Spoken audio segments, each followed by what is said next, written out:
வணக்கம் நண்பர்களே, நான் செந்தில்வேல். இது மரபு செல்வமாம் திருக்குறளை நவீன நோக்கில், நவீன பின்புலத்தில் வைத்து, நவீன கவிதையைப் போல வாசிக்கும் ஒரு எளிய முயற்சி. மானம் அதிகாரம் பார்த்துட்ருக்கோம். இன்றைக்கி நம்ம பார்க்க போகிற குறள் மனிதர்கள் ஒரு புரியாத புதிர், இன்னும் வள்ளுவரை திகைக்கக்கூடிய ஒரு குறள் மாதிரி தெரியுது. புகழின்றேல் புத்தேள் நாட்டு உய்யாதால், புகழின்றால் புத்தேள் நாட்டு உய்யாதால் என்மற்று இகழ்வார்பின் சென்று நிலை.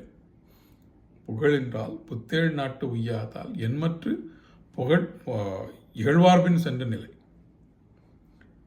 இந்த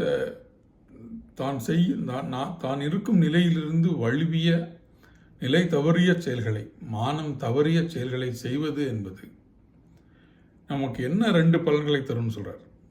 புகழின்றால் இந்த பிறவியில் நம்முடைய புகழை முற்றாக அழித்துவிடும். புத்தேள் நாட்டு உய்யாதால், சில விஷயங்களை மனிதர்கள் இந்த பிறவியில் பலன் கிடைக்கலன்னா கூட பரவாயில்ல, எதிர்காலத்தில் பலன் கிடைக்கும்னு சொல்ல நினைத்தும் செய்யக்கூடியவர்கள் நிறைய. நாம் செய்யக்கூடிய நிறைய மத ரீதியான செயல்கள் சடங்குகள் இந்த பிறவியில் ஒன்றும் இல்லை, ஆனால் எனக்கு வருங்காலத்துக்கு புண்ணியம் அப்படின்னு தானே செய்கிறோம். அப்படிப்பட்ட புண்ணியமும் இதில் கிடைக்க போகிறதில்லை.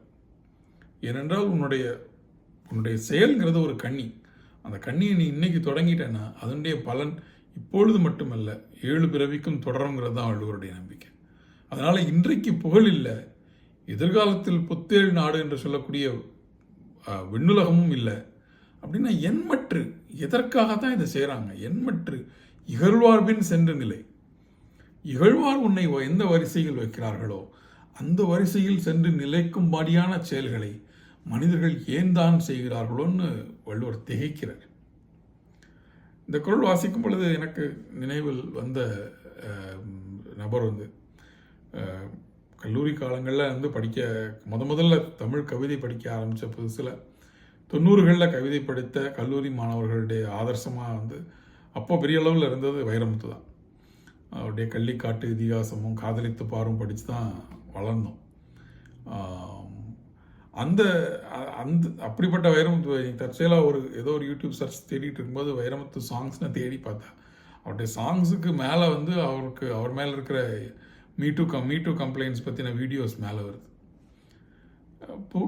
நாம் செய்யக்கூடிய ஒரு சில நிலை தவறிய விஷயங்கள் நீங்கள் வாழ்நாள் முழுக்க உழைத்து சேர்த்த புகழை மிக எளிமையாக அழித்து விடுகிறது.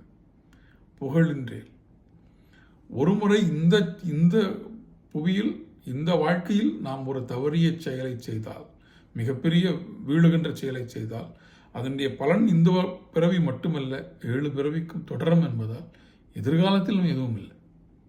என்மற்று அப்புறம் எதற்காகத்தான் இந்த செயலை இப்படி செய்கிறார்கள்? நம்ம கவி பேரரசரை தான் கேட்கணும். என்மற்று இகழ்வார்பின் சென்று நிலை. சிந்திக்கலாம் நண்பர்களே, மீண்டும் நாளை சிந்திக்கலாம். நன்றி.